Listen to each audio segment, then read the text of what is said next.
नमस्कार, आप सभी को स्वागत है आपका आरकेएम स्टडी सेंटर पे।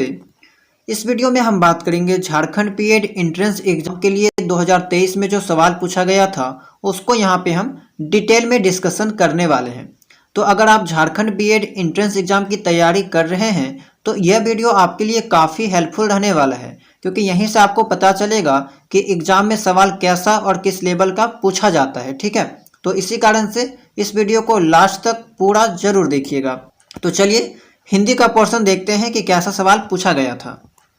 हालांकि अगर आप एग्जाम की तैयारी करते होंगे तो आपको एग्जाम के पैटर्न के बारे में पता होगा कि हिंदी से आपका 15 सवाल 15 मार्क्स का पूछा जाता है। ठीक है, तो देखिए पहला जो सवाल पूछा गया था वो है आपका कि बराह प्रयत्न के अनुसार वर्णों के मुख्य कितने भेद हैं।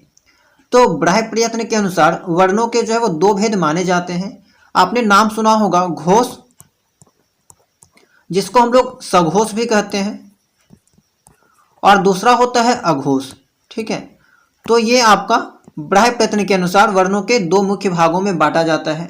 घोष वर्ण क्या होता है कि वैसा वर्ण जिनका उच्चारण करने के लिए स्वर तंत्रिका में कंपन होता है। ठीक है, जिन वर्णों के उच्चारण में स्वर तंत्रिका में कंपन होता है उसको हम लोग घोष या भी सघोष कहते हैं।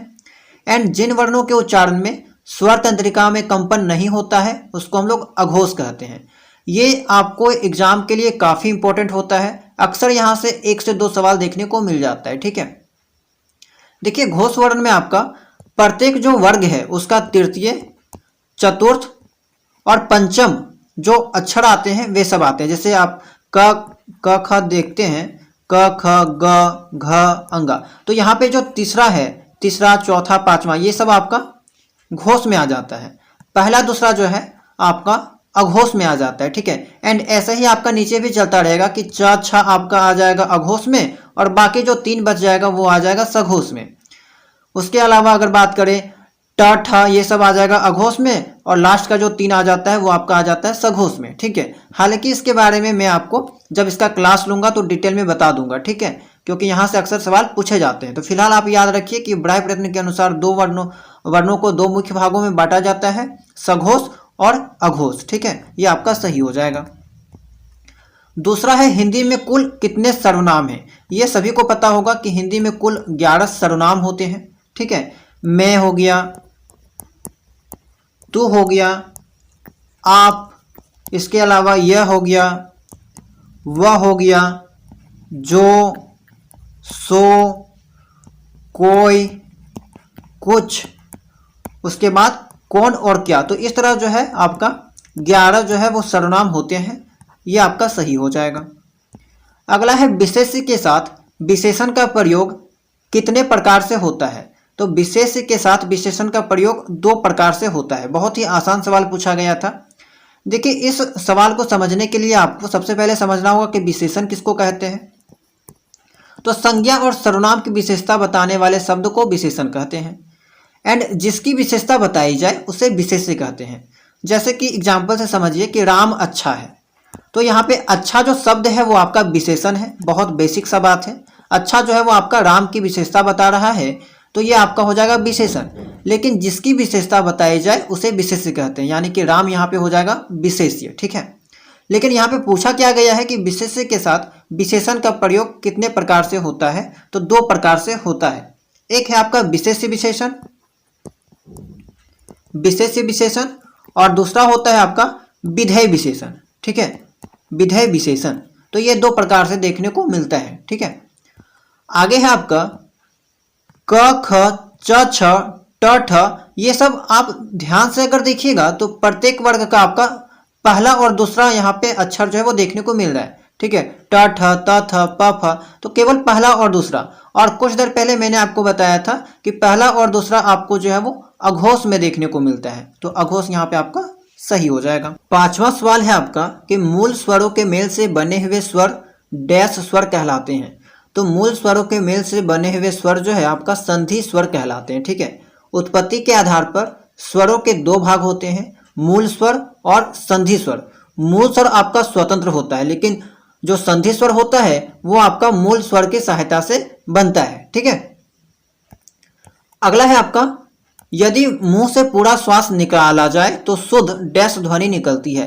तो यदि मुंह से पूरा श्वास निकाल दिया जाए तो आपका जो ध्वनि होगा वो आपका निर्नुनासिक होगा। ठीक है, आपने पढ़ा होगा पहले भी कि हवा के नाक व मुंह से निकलने के आधार पर जो वर्ण होते हैं उसको दो भाग में बांटा जाता है। एक होता है निर्नुनासिक जिसको हम लोग मौखिक स्वर भी कहते हैं, एंड दूसरा होता है आपका अनुनासिक, ठीक है, जिसको हम लोग सानुनासिक भी कहते हैं। निर्नुनासिक में क्या होता है कि जिन स्वरों के उच्चारण में हवा केवल मुख से बाहर निकलेगी, केवल मुंह से बाहर निकलेगी, ठीक है, वो आपका हो जाएगा निर्नुनासिक।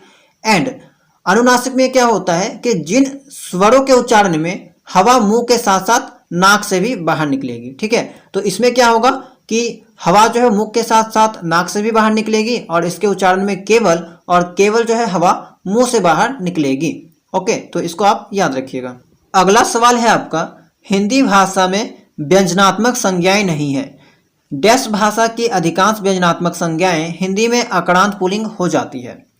तो देखिए, आपको पुल्लिंग का तो मतलब पता है कि पुल्लिंग क्या होता है, स्त्रीलिंग क्या होता है।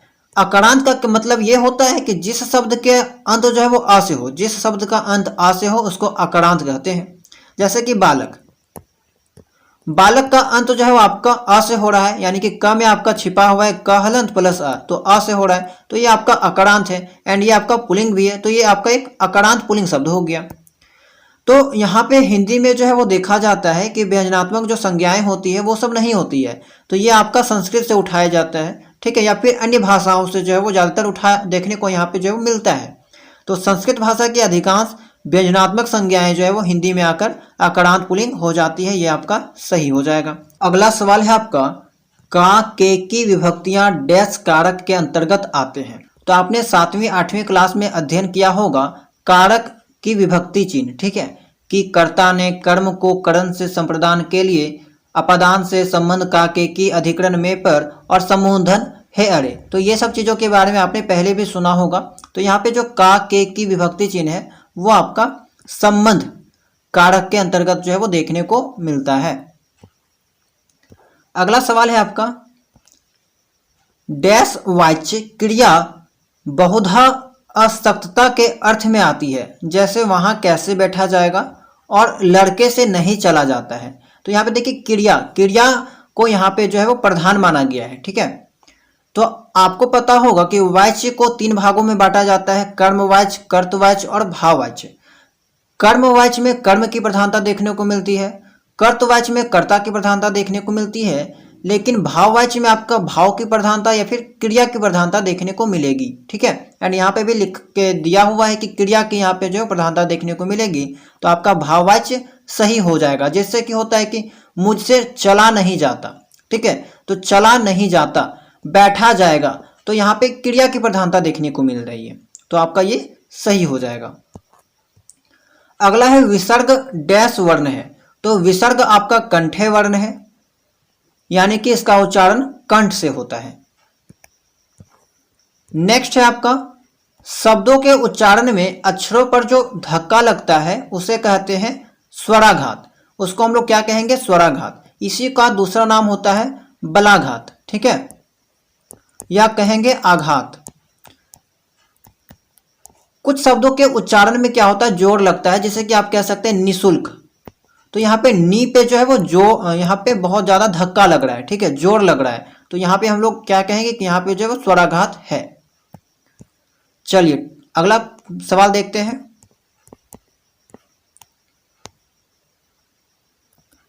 शब्द के अर्थ में हेरफेर करने के लिए उस शब्द के रूप में जो हेरफेर होता है उसे क्या कहते हैं, तो उसको हम लोग रूपांतर कहते हैं। ठीक है, रूपांतर उसको जो है वो कहा जाएगा। अगला सवाल है आपका कि मूल सर्वनाम और यौगिक सर्वनाम डैश विशेषण के 2 भेद हैं। तो देखिए, अध्ययन के सुविधा के दृष्टिकोण से अगर देखा जाए तो विशेषण को 4 मुख्य भागों में बांटा जाता है। एक होता है सार्वनामिक विशेषण, एक होता है गुणवाचक विशेषण, तीसरा होता है संख्यावाचक और चौथा होता है परिमाणवाचक। ठीक है, एंड आगे चलकर इसी सार्वनामिक विशेषण को जो है एक मौलिक सार्वनामिक विशेषण में बांटा जाता है और दूसरा होता है आपका यौगिक सार्वनामिक विशेषण। ठीक है, तो इसका यहाँ पे सही आंसर हो जाएगा सार्वनामिक विशेषण। नेक्स्ट है आपका सार्वनामिक विशेषण डैश से बनते हैं। तो नाम से ही स्पष्ट है कि सार्वनामिक विशेषण जो होता है वो सर्वनामों से बनता है। ठीक है, चलिए लास्ट सवाल है आपका, जो अव्यय संज्ञा के बहुधा पीछे आकर उसका संबंध वाक्य के किसी दूसरे शब्द के साथ मिलाता है उसे डैश अव्यय कहते हैं। देखिए अगर सवाल को अच्छे से पढ़ा जाए तो इसका जवाब जो है आपको यहीं पे देखने को मिल जाएगा। संबंध बताने का काम यहाँ पे किया जा रहा है, तो यहाँ पे हो जाएगा आपका संबंध सूचक। ठीक है, संबंध सूचक जो है आपका सही हो जाएगा। तो आपको यहाँ से पता चल गया होगा कि सवाल का जो लेवल है वो कैसा है। ठीक है, कुछ ज़्यादा यहाँ पे टफ सवाल भी नहीं पूछे जाते हैं, औसत स्तर पे सवाल देखने को मिलता है, एंड कहा जाए तो आसान सवाल ही देखने को जो है वो मिलता है। एक बार आप पहले जो पढ़े होंगे 10th तक भी आपने हिंदी व्याकरण पढ़ा होगा, उसको एक बार रिवीजन अगर आप अच्छे से कर लेते हैं तो आप जो है वो अच्छा खासा स्कोर कर सकते हैं। ठीक है, तो चलिए देखते हैं कि कैसा सवाल आपको इंग्लिश सेक्शन में पूछा गया था। ठीक है, अगर आप बीएड एंट्रेंस एग्जाम की तैयारी करते होंगे तो आपको पता होगा कि किस सब्जेक्ट से कितना सवाल पूछा जाता है। इंग्लिश से आपका जो है 15 सवाल 15 मार्क्स का पूछा जाता है, 15 सवाल 15 मार्क्स का। ठीक है, तो देखिए पहला जो सवाल पूछा गया था वो आपका इडियम से था। पहला क्वेश्चन है to play fast and loose, तो इसका मतलब क्या होगा? तो इस इडियम्स का अर्थ होता है कि अपने काम में असंगत होना। ठीक है, यानी कि कहना कुछ और करना कुछ और। ठीक है, तो यहाँ पे इसके अकॉर्डिंग जो राइट आंसर होगा वो हो जाएगा टू से one thing and do another. ठीक है, इसी का मतलब होता है अगर शुद्ध हिंदी देखा जाए तो अपने कार्य में असंगत होना यहाँ पे हो जाता है इसका सही जवाब। ठीक है, तो टू से one thing and do another यहाँ पे आपका करेक्ट हो जाएगा। अगला प्रश्न भी आपका इडियम से पूछा गया है, बाय फिट्स एंड स्टार्ट्स, यानी कि अनियमितता। ठीक है, किसी काम में अनियमितता जो होती है उसको यहाँ पे इस फ्रेज से इंडिकेट किया जाता है, एंड यहाँ पे आपका इसका राइट आंसर हो जाएगा इरेगुलरली, यानी कि इसका अर्थ भी आपका वही चीज़ होता है, अनियमितता। ठीक है, किसी काम को करने के लिए जो है अनियमितता आप लोग दिखाते हैं उसी को यहाँ पे बाय फिट्स एंड स्टार्ट्स यहाँ पे कहा जाता है। अगला सवाल है आपका, fill in the blanks with appropriate words from the alternatives given below them. ठीक है, तो यहाँ पे प्रीपोजिशन का एक सवाल पूछा गया है, he will come back dash in 2 days time, तो इनमें से कौन सा प्रीपोजिशन आएगा ये आपको यहाँ पे बताना होगा। तो देखिए 2 days से आपको पता चलेगा कि ये एक फिक्स टाइम है। ठीक है, फिक्स टाइम है, फ्यूचर में आने वाला एक फिक्स टाइम है, एंड फिक्स टाइम के लिए आपका इन प्रीपोजिशन का उपयोग किया जाता है, तो यहाँ पे ये आपका सही हो जाएगा। अगला है आइदर चेतन और अचाव डैश इन द रॉन्ग, तो यहाँ पे एक चीज़ अगर आप गौर कीजिएगा तो जो सब्जेक्ट है आपका, ठीक है, जब दो सब्जेक्ट आइदर और से कनेक्टेड होता है तो यहाँ पे जो वर्ब आता है वो आपका इसके बगल वाले सब्जेक्ट के अकॉर्डिंग आता है। ठीक है, ग्रामर में एक नियम है कि अगर आपका दो सब्जेक्ट आइदर और से कनेक्टेड होता है तो इसके बगल में जो आपका वर्ब आएगा वो आपके किस पे डिपेंड करेगा, तो बगल वाले सब्जेक्ट पे, यानी कि यहाँ पे जो चीज़ आएगा वर्ब आएगा हेल्पिंग वर्ब, तो वो आपका डिपेंड करेगा अचाव पे। तो अचाव आपका यहाँ पे क्या है, एक सिंगुलर है, तो सिंगुलर के अकॉर्डिंग यहाँ पे आपका सिंगुलर वर्ब होना चाहिए। तो आर तो आपका प्लूरल वर्ब है, वेयर भी आपका प्लूरल वर्ब है, इज आपका सिंगुलर है, ये आपका यहाँ पे सही हो जाएगा। हैव आपका विभिन्न कंडीशन के अकॉर्डिंग यहाँ पे कभी सिंगुलर के जैसा एक्ट करता है कभी प्लूरल के जैसा, तो यहाँ पे करेक्ट आंसर आपका ऑप्शन नंबर सी सही हो जाएगा। आइदर चेतन और अचाव इज इन द रॉन्ग। ठीक है, इसका मतलब हो जाएगा आपका कि या तो चेतन या अचाव जो है वो गलत है, तो ये आपका यहाँ पे सही हो जाएगा। चलिए 19 हो गया, आप आगे देखते हैं 20 का। Choose the correct option which can substitute the underlined group of words correctly without changing the meaning of the sentence, यानी कि यहाँ पे जो अंडरलाइन किया गया है उसको इन 4 ऑप्शनों में किसी एक से आपको सब्स्टिट्यूट करना है, हटाना है, अलग करना है या फिर विस्थापित करना है, एंड एक कंडीशन है कि इसका अर्थ जो है वो चेंज नहीं होना चाहिए। ठीक है, तो technology must use to feed the forces of change, कहने का मतलब है कि परिवर्तन की शक्तियों को बढ़ावा देने के लिए टेक्नोलॉजी का उपयोग किया जाना चाहिए। ठीक है, तो अगर आप ध्यान से देखिएगा यहाँ पे फीड का उपयोग किया गया है, तो यहाँ पे फेड किया गया है, तो ये तो आपका होगा नहीं, ये ऑप्शन आपका ऐसे ही आपका कट जाएगा। नेक्स्ट देखिए सी, तो सॉरी हाँ सी तो आपका कट गया। ठीक है, must be using to feed, तो यहाँ पे अगर आप ध्यान से देखें तो ये आपका एक कंटिन्यूअस एक्शन हो जाता है, लगातार होने वाली जो क्रिया है, तो ये भी आपका नहीं होगा।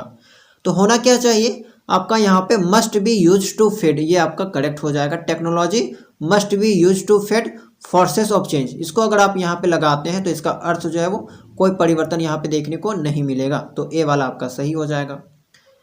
अगला है आपका fill in the blank with appropriate tense from form of the verb from the alternative given below it, यानी कि यहाँ पे आपको टेंस भरना है, टेंस के अकॉर्डिंग जो है आपका वर्ब को यहाँ पे फिल करना है, ठीक है।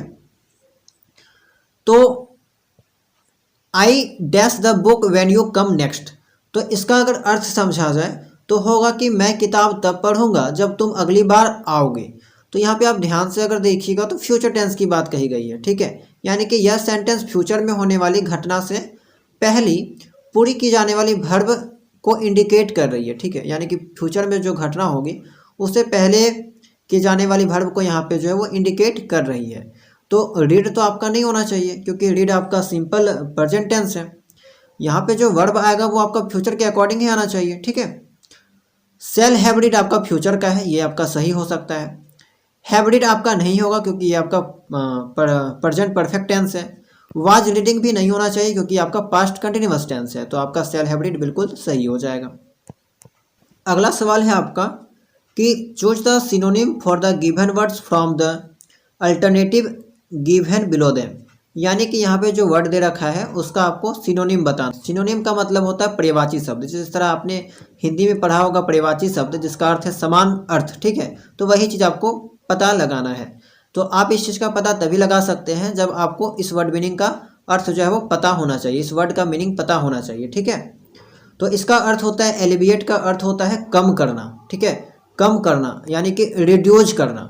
एंड रिड्यूज का अगर हम लोग देखें यहाँ पे समानार्थी तो रिलीव यहाँ पे बिल्कुल सही हो जाएगा, ठीक है, रिड्यूज कह लीजिए या फिर रिलीव कह लीजिए, वो यहाँ पे आपका सही होगा।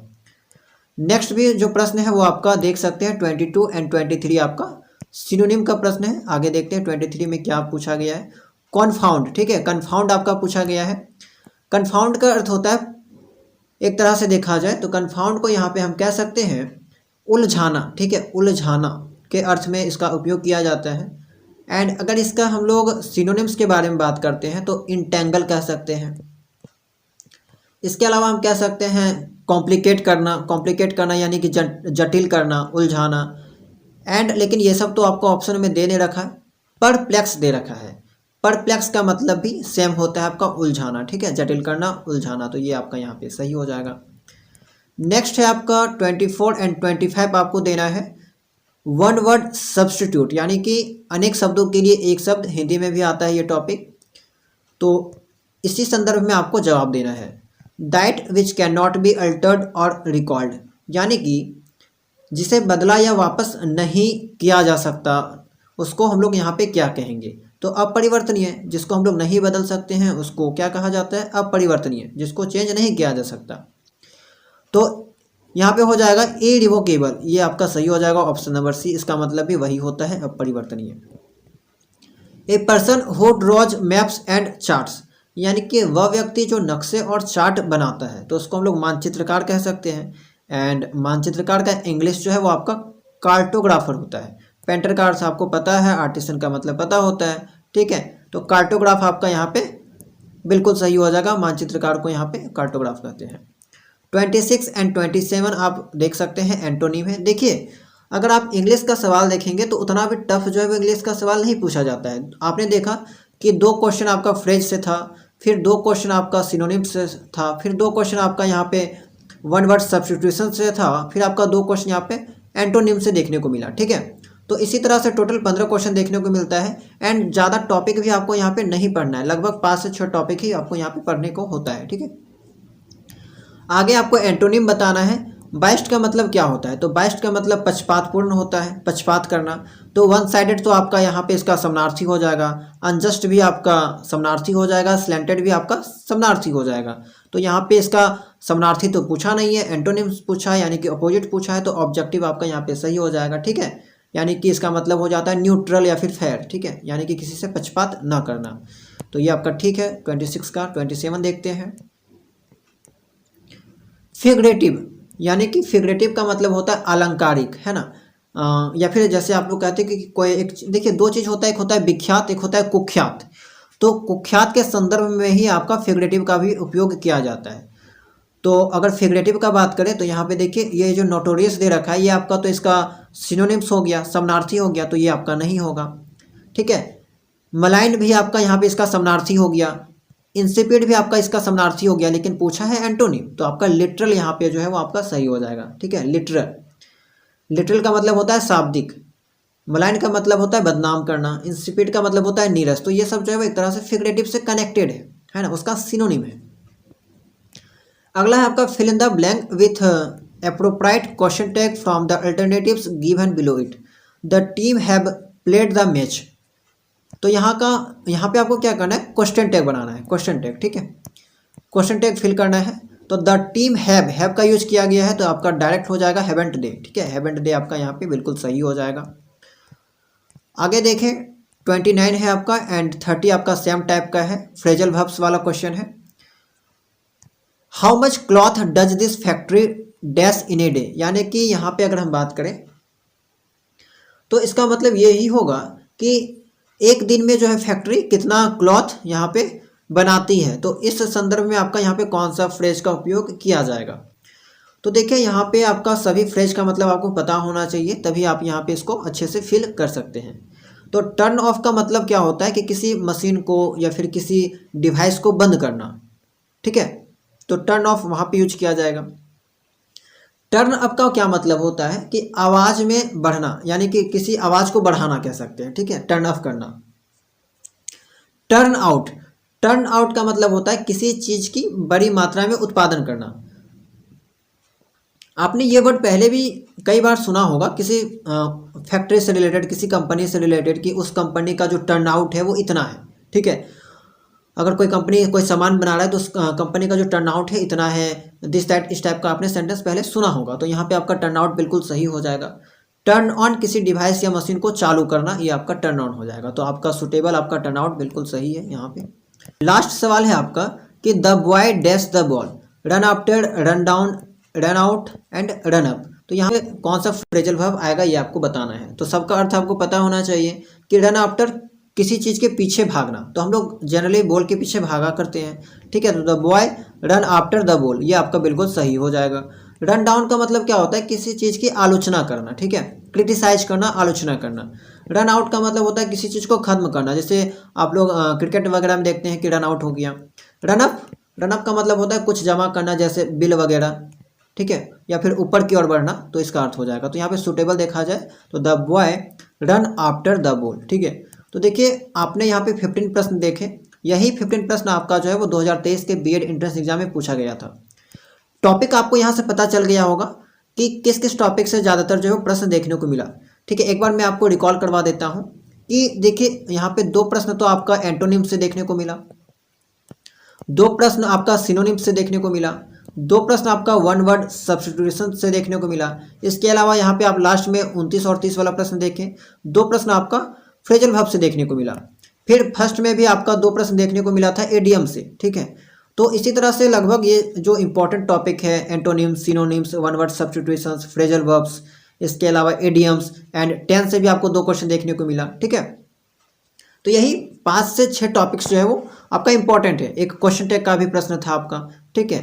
तो यही 5 से 6 टॉपिक जो है वो आपके एग्जाम के लिए इंपॉर्टेंट है। कुछ हार्ड सवाल इंग्लिश में नहीं पूछा जाता है, आप बेसिक भी थोड़ा सा पढ़ लीजिएगा। हालांकि आप अगर किसी कॉम्पिटिटिव एग्जाम की तैयारी करते होंगे तो आपको ये इंग्लिश बेहतर से समझ में आ गई होगी, बहुत ही ईजी सवाल पूछा जाता है। लेकिन अगर आपको ज़रा सा भी इंग्लिश नहीं आता है तो आप अगर थोड़ा सा बेसिक भी पढ़ लेते हैं तो आपको जो है वो सभी का जवाब पता हो जाएगा। मैं एग्ज़ाम से पहले आपको जो है वो जितना भी इम्पॉर्टेंट एंटोनिम्स था, जितना भी इंपॉर्टेंट सिनोनिम्स, जितना भी इंपॉर्टेंट आपका वन वर्ड सब्स्टिट्यूशन वगैरह था, फ्रेजल वर्ब्स थे, एडियम्स थे, इनका पीडीएफ जो है वो मैंने आपको अपलोड कर दिया था टेलीग्राम चैनल में। एंड जिन्होंने एग्जाम दिया था उसको पढ़ के गए थे एंड सही सही टिक भी किए, क्योंकि मैंने जितना भी आपको पीडीएफ दिया था उससे बाहर आप देखिएगा तो एक भी एंटोनिम, एक भी सिनोनिम्स या फिर फ्रेजल वर्ब्स वगैरह जो है वो नहीं पूछा गया। देखिए रीजनिंग में जो सवाल पूछा गया था वो आपका पहला सवाल है कि सर्वथा भिन्न चुनिए, यानी कि ऑड मैन आउट करना है। यहाँ पे चारों में से एक जो है वो बाकी 3 से अलग है उसको यहाँ पे हटाना है, ठीक है, चुनना है। तो लीवर हो गया, ईयर हो गया, किडनी हो गया और लंग्स हो गया। तो आप यहाँ पे देख सकते हैं कि लीवर हो गया, किडनी, लंग्स, ये सब इंटरनल ऑर्गन का नाम है, ठीक है, आंतरिक अंग का नाम है। जबकि कान जो है आपका बाह्य अंग है, यानी कि एक्सटर्नल ऑर्गन है। तो ये आपका इनके जोड़ी से जो है वो अलग हो जाता है। तो बी आपका सही हो जाएगा। अगला है आपका choose the odd man out, football, volleyball, cricket, chess. तो देखिए इस सवाल में आप दो कॉन्सेप्ट लगा सकते हैं। एक इंडोर गेम आप देख सकते हैं, इंडोर गेम जो है होता है घर के अंदर खेला जाता है। तो चेस आपका इसके अंतर्गत आ जाएगा, घर के अंदर खेला जाने वाला गेम। इसके अलावा फुटबॉल, वॉलीबॉल, क्रिकेट ये सब घर के बाहर खेला जाता है। तो ये आपका पहला कॉन्सेप्ट है।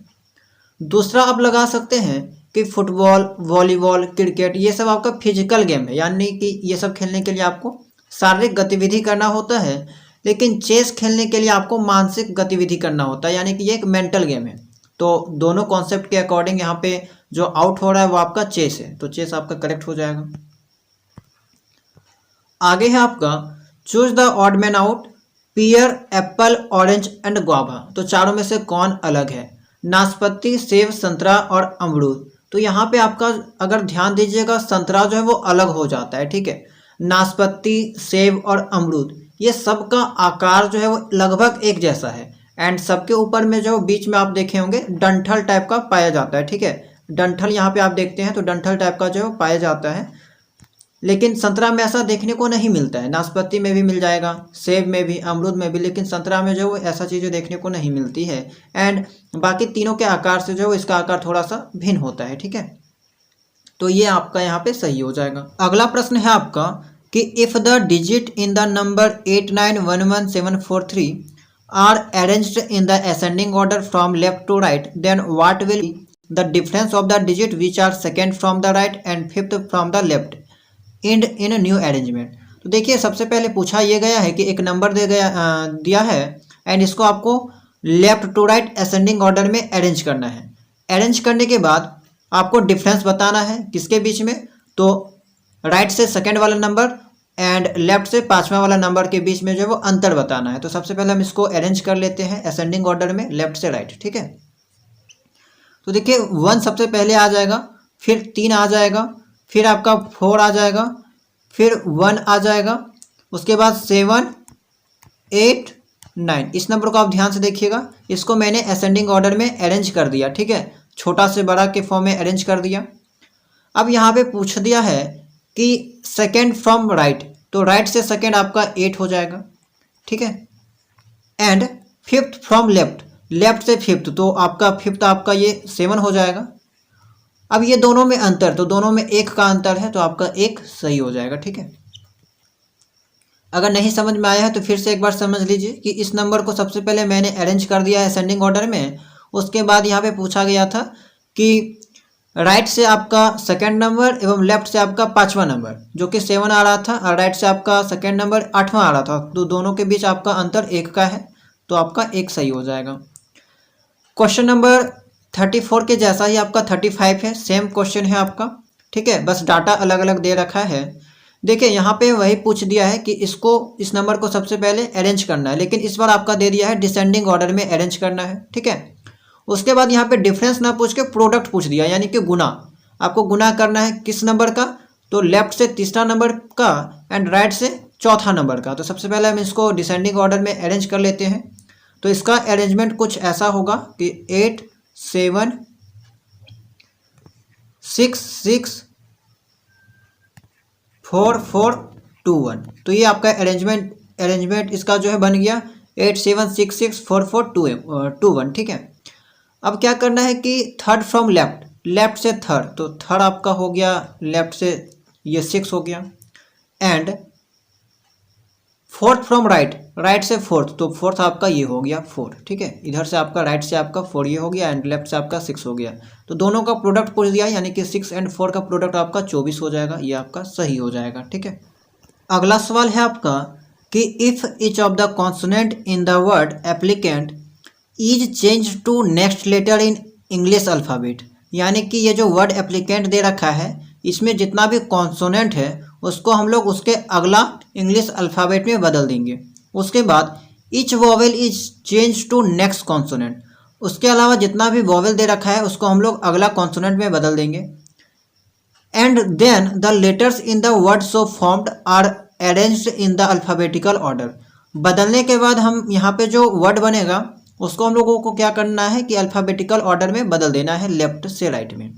Which of the following will be third letter from the right end of the new arrangement of letters thus formed. ठीक है, तो सबसे पहले हम लोग क्या करते हैं कि इसको यहाँ पे बदलने का प्रयास करते हैं। ठीक है, एप्लीकेंट जो वर्ड है उसको हम लोग यहाँ पे अरेंज करते हैं।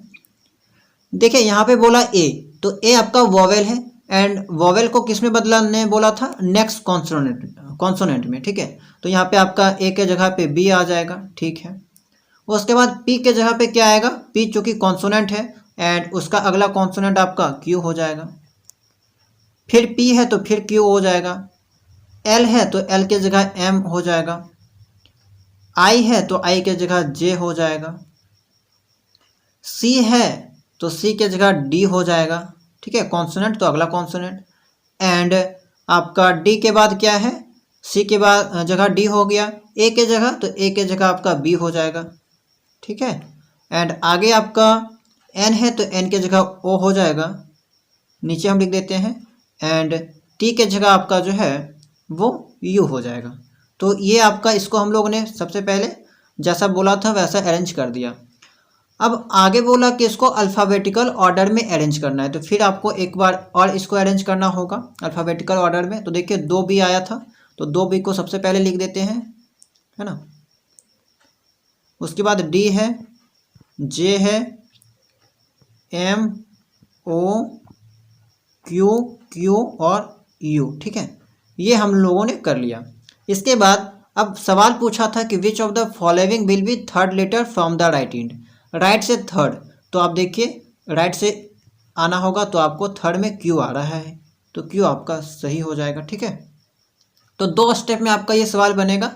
एप्लीकेंट को सबसे पहले जैसा यहाँ पे बदलने बोला था कि वोवेल को आपको नेक्स्ट कॉन्सोनेंट में बदलना है एंड आपका कॉन्सोनेंट जो था उसको आपका नेक्स्ट लेटर में बदलना है। तो वो बदलने के बाद आपको फिर उसको रीअरेंज करना होगा किसमें, अल्फ़ाबेटिकल ऑर्डर में। फिर आपका सवाल जो पूछा गया था उसका जवाब देना होता है। ठीक है, तो इस टाइप का 2 सवाल आपको 2023 में देखने को मिलेगा एंड दोनों का लैंग्वेज थोड़ा लंबा है लेकिन सवाल जो है वो आसान है। ठीक है, शांत मन से अगर आप इस चीज़ को सॉल्व करते हैं तो आपका जवाब जो है वो मिल जाएगा। अगला सवाल देखते हैं।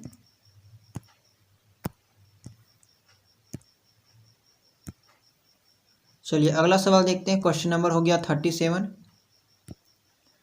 Find the missing number in the following series. इस सीरीज में जो है वो क्या मिसिंग है इसको बताना है। तो 27 को देख के आपको पता चल रहा होगा कि ये आपका 3 का क्यूब है। ठीक है, 3 का क्यूब आपका 27 है। यहाँ पे क्या आएगा, 125 आपका 5 का क्यूब है, 216 आपका 6 का क्यूब है, 343 आपका 7 का क्यूब है। तो देखिए 3 आ गया, तो यहाँ पे जाहिर सी बात है 4 का क्यूब आना चाहिए। 3 का क्यूब, 4 का क्यूब, 5 का क्यूब, 6 का क्यूब, 7 का क्यूब। तो 4 का क्यूब क्या होता है, 64, यानी कि 64 यहाँ पे जो है ऑप्शन नंबर डी करेक्ट हो जाएगा। आगे है कंप्लीट द फॉलोइंग एनालॉजी।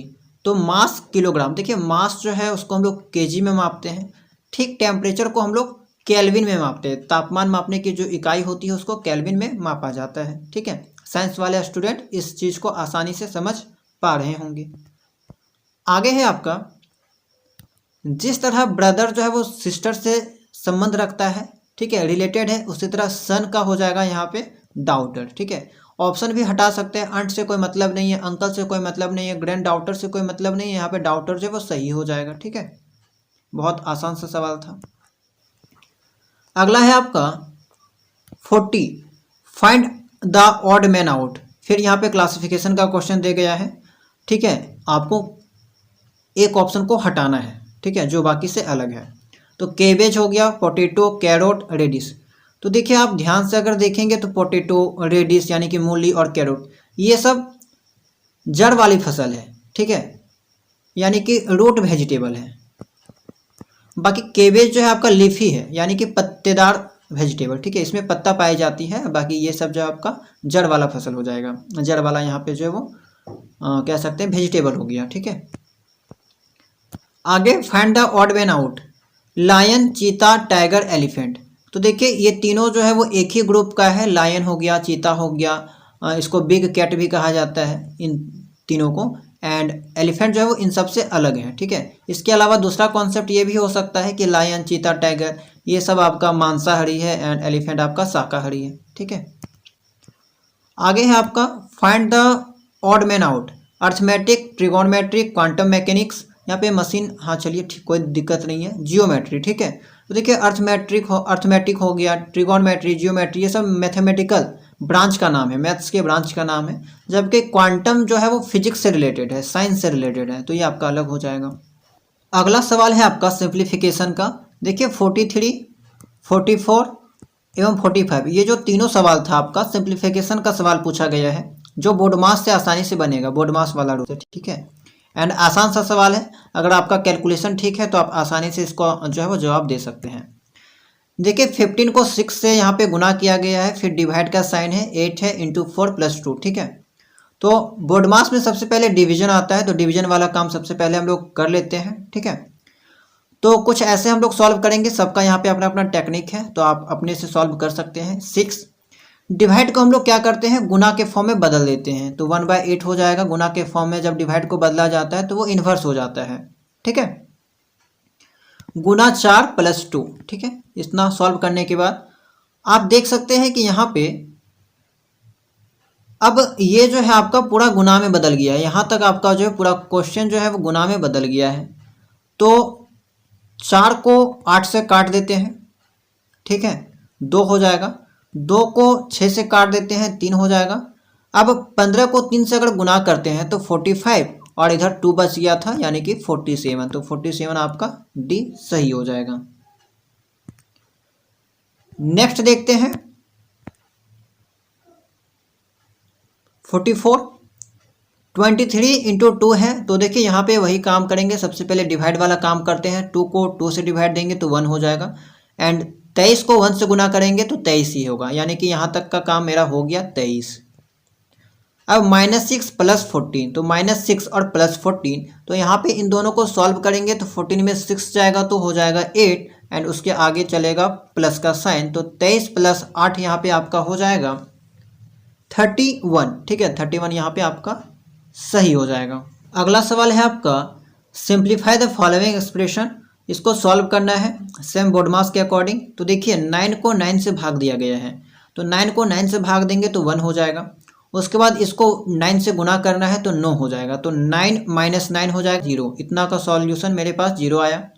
अब यहाँ पे +19 है, +19 - 29, तो 19 में 29 जाएगा तो -10 बचेगा। आसान सवाल पूछा गया था। आगे find the wrong number in the following series. देखिए 2 से 4 आया है, तो 2 को 2 से गुना करेंगे तो हमारा 4 आएगा। 4 को 3 बार गुना करेंगे तो हमारा जो है वो आपका 12 आएगा। ठीक है, लेकिन 12 को यहाँ पे 8 बार गुना करेंगे तब 96 आ रहा है।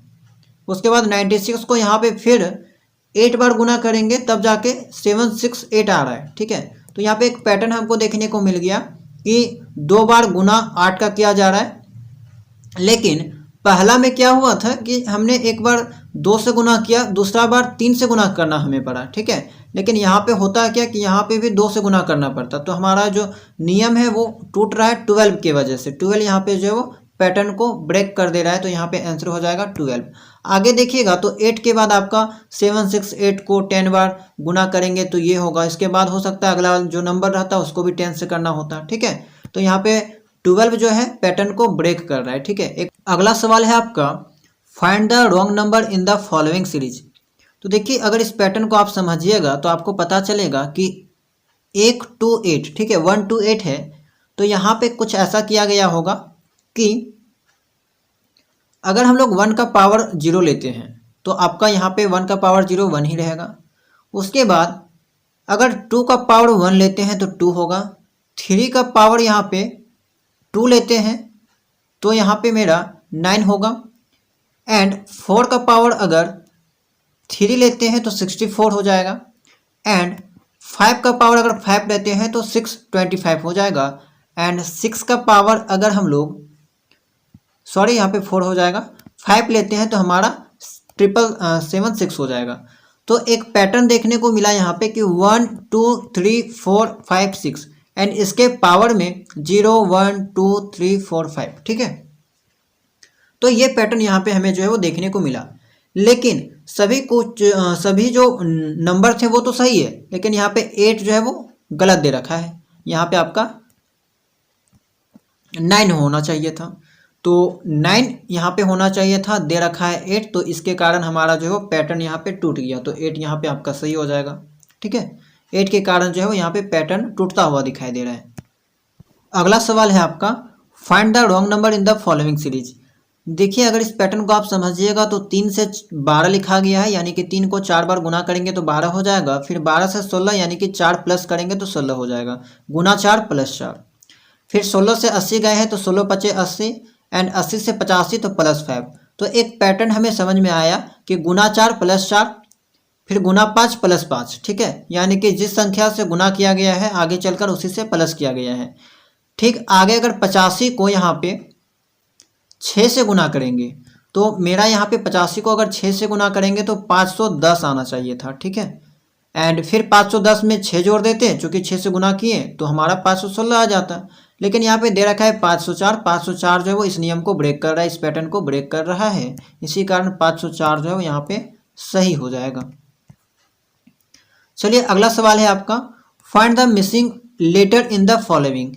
देखिए इस टाइप के सवाल जो है बहुत ही आसान होते हैं, ठीक है। देखिए ई से आपका जी आया है, ई एफ जी, यानी कि ई से 2 आगे जाइएगा तो आपको जी देखने को मिलेगा, ठीक है। ई से 2 आगे जाइएगा तो एफ जी 2 देखने को मिलेगा, यहाँ पे जी देखने को मिलेगा। फिर जी एच आई, ठीक है, यहाँ पे +2 कीजिएगा तो आई देखने को मिलेगा।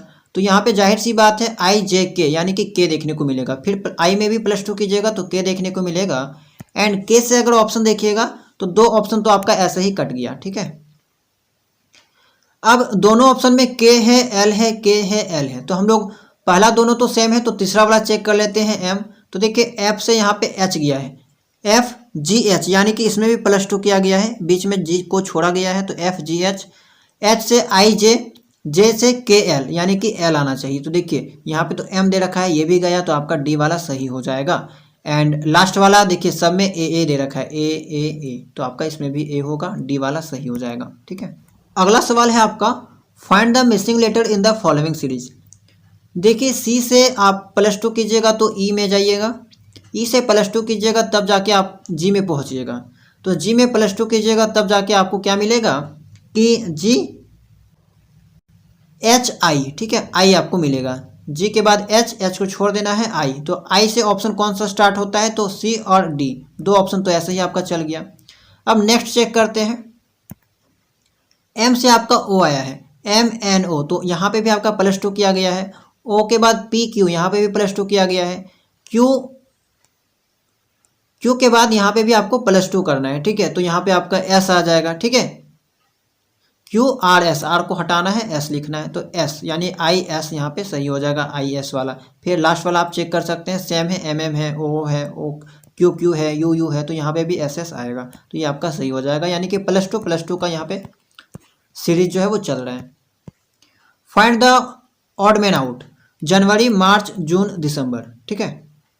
तो बहुत आसान सा सवाल पूछा गया था यहाँ पे कि चारों में जो है वो अलग आपको पहचानना है। तो जाहिर सी बात है जून में आपका 30 दिन होता है, एंड आपका बाकी जो तीनों ऑप्शन है जनवरी, मार्च, दिसंबर में आपका 31 डेज होता है, ठीक है। एंड जून में आपका 30 दिन। चलिए अगला देखते हैं 52 आपका यहाँ पे मैथमेटिकल ऑपरेशन का सवाल पूछा गया है, एंड ये भी आपका सिंप्लीफिकेशन के जैसा ही है, बस इसमें थोड़ा सा एक स्टेप जो है वो कह सकते हैं कि पीछे दे रखा है, ठीक है। यहाँ पे सबसे पहले आपको सिंबल को बदलना होगा। ऊपर में दे रखा है कि इन ए सर्टेन कोड लैंग्वेज, गुना जहाँ पर गुना जो है वो जहाँ जहाँ पे है वहाँ पे आपको भाग देना है, भाग जहाँ पे है वहाँ पे प्लस करना है, प्लस जहाँ पे है वहाँ पे माइनस करना है, माइनस जहाँ पे है वहाँ पे गुना करना है, उसके बाद वैल्यू को फाइंड आउट करना है, ठीक है। तो सबसे पहले हम इसको बदल देते हैं। देखिए 16 लिखेंगे सबसे पहले, गुना के जगह बोला गया है, गुना मीन्स भाग, तो भाग दे देते हैं। 32 प्लस, फिर आया है प्लस, प्लस के जगह माइनस लिखना है तो माइनस लिख दिए। अब है 14, तो 14 लिख देते हैं। 14 के बाद है माइनस, तो माइनस को यहाँ पे गुना से डिस्प्लेस किया गया है, तो माइनस को यहाँ पे गुना कर देते हैं। आगे है 4। अब डिवाइड आया है तो डिवाइड को यहाँ पे देख सकते हैं, डिवाइड को किससे यहाँ पे हटाया गया है, प्लस से, तो प्लस एंड यहाँ पे 12। अब इस चीज़ को यहाँ पे सॉल्व करना है, ठीक है, यहाँ पे इस चीज़ को सॉल्व करना है। तो देखिए 16 को भाग दिया गया है 62 से, यानी कि 1/2 यहाँ पे आ जाएगा। माइनस है 14 गुना 4 प्लस 12, ठीक है। अब अगर यहाँ पे 14 को 4 से गुना करेंगे तो आएगा -56, इधर 1/2 रही रहेगा, ठीक है, 1/2 माइनस 56 एंड प्लस 12, ठीक है। अब -56 प्लस 12 को अगर सॉल्व करेंगे तो यहाँ पे -44 आएगा, यानी कि मेरा इक्वेशन जो बन जाएगा 1/2 -44, ठीक है। अब इसको केवल आप सॉल्व कर लीजिए, तो 1 माइनस यहाँ पे हो जाएगा, 2 को यहाँ पे गुना कर देंगे तो हो जाएगा 88/2, ठीक है, 88/2, 1 माइनस 88/2, ठीक है। देखिए यहाँ पे थोड़ा ज़्यादा हो गया था, 1 माइनस 88/2 तक हमने सॉल्व किया था, ठीक है। स्क्रीन छोटा होने के कारण जो है वो यहाँ पे थोड़ा कैलकुलेशन को सॉल्व करना दिक्कत होता है, ठीक है। तो यहाँ तक हमने सॉल्व किया था। अगर इसको हम लोग यहाँ पे करेंगे तो -87/2 आ जाएगा, और फिर इसको भाग देंगे तो हमारा जो आंसर आएगा वो आएगा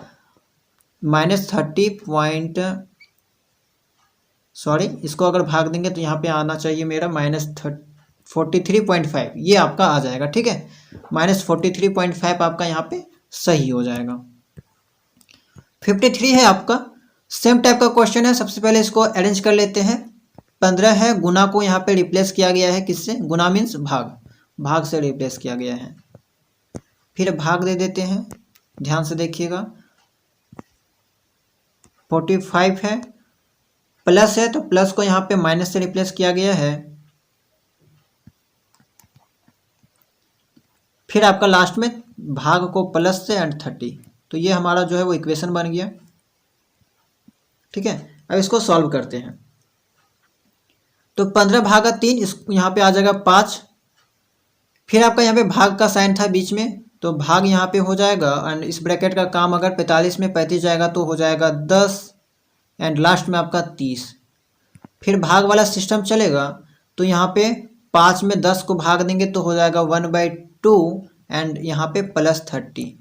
फिर आपको यहाँ पे सॉल्व करना होगा, तो हो जाएगा 1 + 60/2, यानी कि 61/2, ठीक है। 61/2 यहाँ पे आ जाएगा, फिर से हम देख लीजिए 61/2, एंड इसको सॉल्व करेंगे तो हमारा 30.5 आ जाएगा, ऑप्शन नंबर बी। अगला सवाल है आपका, सेम टाइप का पूछा गया है मैथमेटिकल ऑपरेशन से। सबसे पहले इसके सिंबल को रिप्लेस कर देते हैं, तो सबसे पहले हमारा आएगा 35।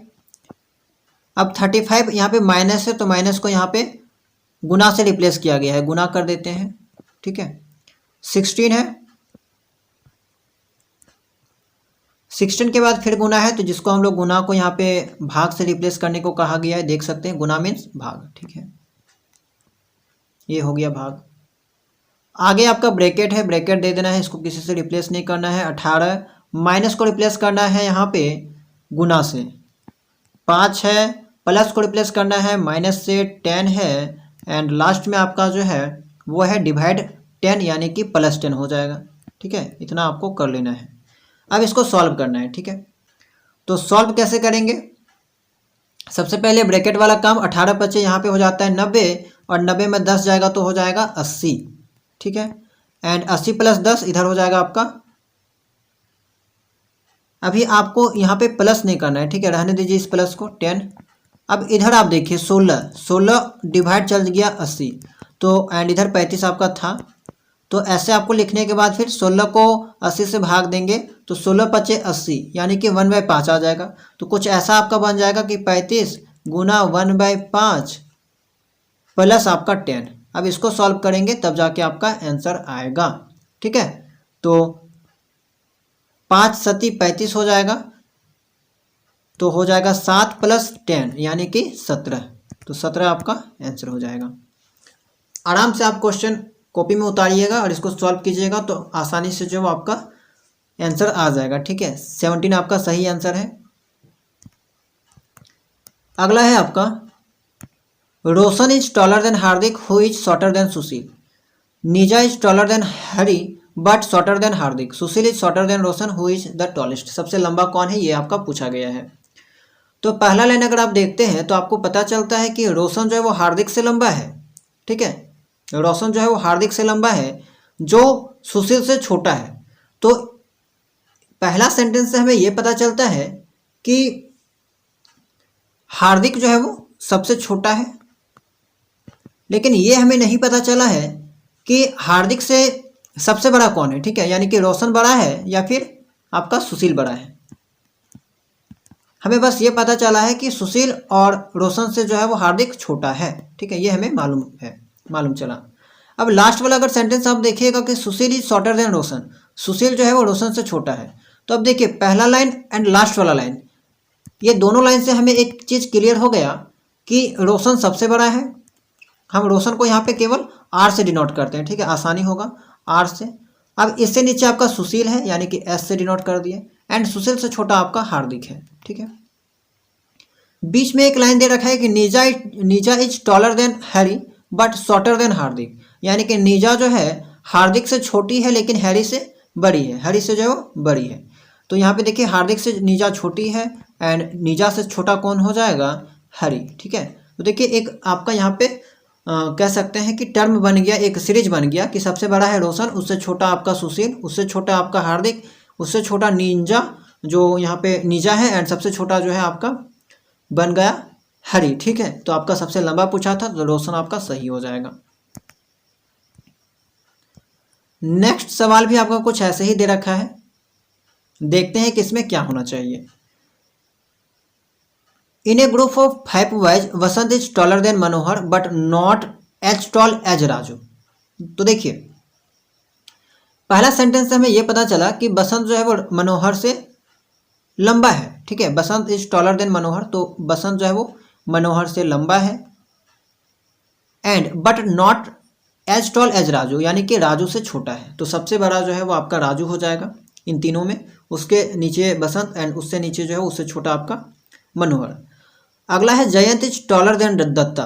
जयंत जो है वो दत्ता से जो है वो बड़ा है बट शॉर्टर देन मनोहर, मनोहर से छोटा है। तो जाहिर सी बात है अगर मनोहर से छोटा है जयंत तो इसके नीचे आ जाएगा, एंड दत्ता से बड़ा है तो दत्ता सबसे नीचे आ जाएगा। पूछा है सबसे शॉर्टेस्ट, तो सबसे छोटा आपका दत्ता यहाँ पे सही हो जाएगा। अगला है आपका find the missing letter in the following series. Missing letter को पहचानना है। देखिए एस के बाद आपका टी, टी के बाद यू, यू के बाद भी, तो भी से स्टार्ट होगा।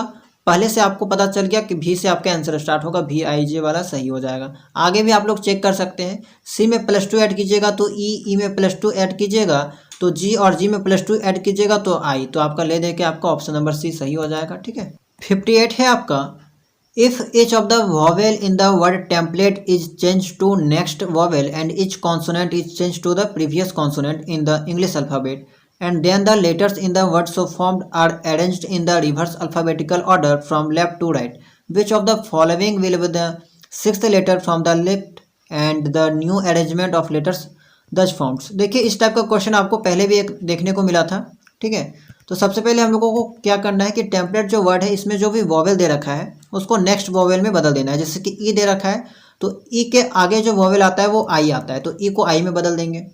इसके अलावा जो भी कॉन्सोनेंट दे रखा है, each consonant is changed to the previous consonant, प्रत्येक कॉन्सोनेंट को इससे पहले वाले कॉन्सोनेंट में बदल देना है। जैसे कि टी है तो टी से पहले कॉन्सोनेंट जो आता है एस, तो एस में बदल देना है। तो सबसे पहले हम लोगों को ये काम कर लेते हैं, ठीक है।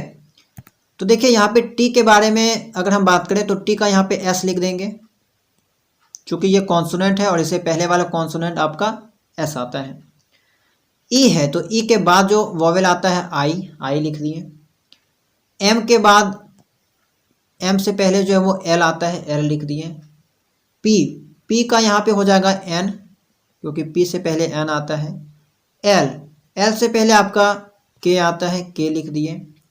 ए, तो ए चूंकि वॉवेल है तो इसके बाद वाला जो वॉवेल आएगा ई आपका लिख दिए। टी, टी से पहले एस आता है, एंड ई, ई के बाद जो है वो आई आता है वॉवेल। तो ये आपका अरेंजमेंट बन गया।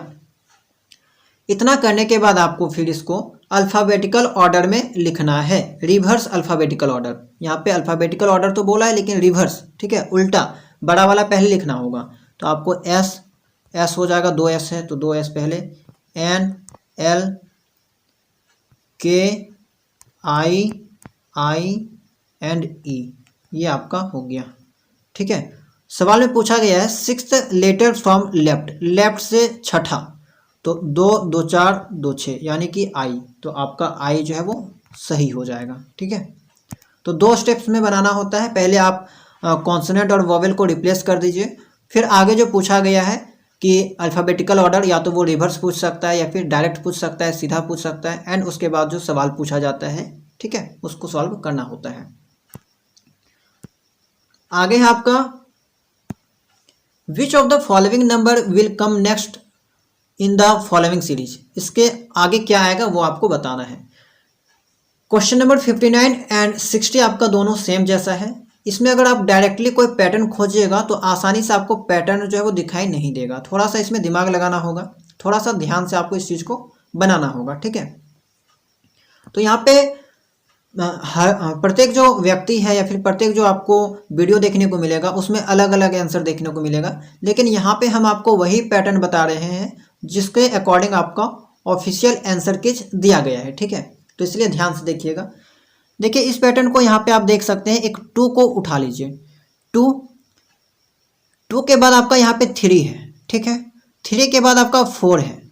तो एक चीज़ आप देख सकते हैं कि 2 के पहले एक यहाँ पे डिजिट आया था 8, फिर 2 से जब हम लोग 3 गए तो इन दोनों के बीच आपका जो है वो 2 डिजिट है, फिर 3 से जब 4 गए तो इन दोनों के बीच हमें हमारा जो है वो 3 डिजिट है, फिर 4 से जब हम 5 जा रहे हैं तो इसके बीच हमारा जो है 4 डिजिट है, फिर 5 से जब 6 जाएंगे तो इसके बीच में हमारा 5 डिजिट होना चाहिए जो कि आपका 8 7 6 5 4 है, एंड इसके बाद आपका 6 होना चाहिए। तो यहाँ पे डायरेक्टली जो है वो 6 आंसर निकल जाएगा।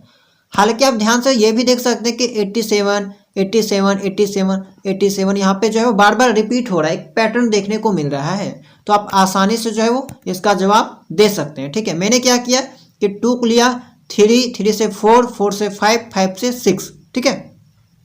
ये पैटर्न को मैंने यहाँ पे ले रहा है, पैटर्न को यहाँ पे जो है वो मेरे द्वारा लिया जा रहा है, ठीक है। एंड देखा जा रहा है कि 2 से पहले मैंने एक डिजिट को छोड़ा था, फिर 2 से जब 3 गए तो यहाँ पे 2 डिजिट को बीच में छोड़ना पड़ा, फिर 3 से 4 गए तो यहाँ पे 3 डिजिट बीच में छूट गया, फिर 4 से जब 5 गए तो यहाँ पे 4 डिजिट छूट गया, फिर आपको 5 डिजिट छोड़ना होगा पैटर्न के अकॉर्डिंग, एंड यहाँ पे आपका अगला जो आएगा वो 6 आएगा। तो ऐसा मैंने यहाँ पे इसको सॉल्व किया है।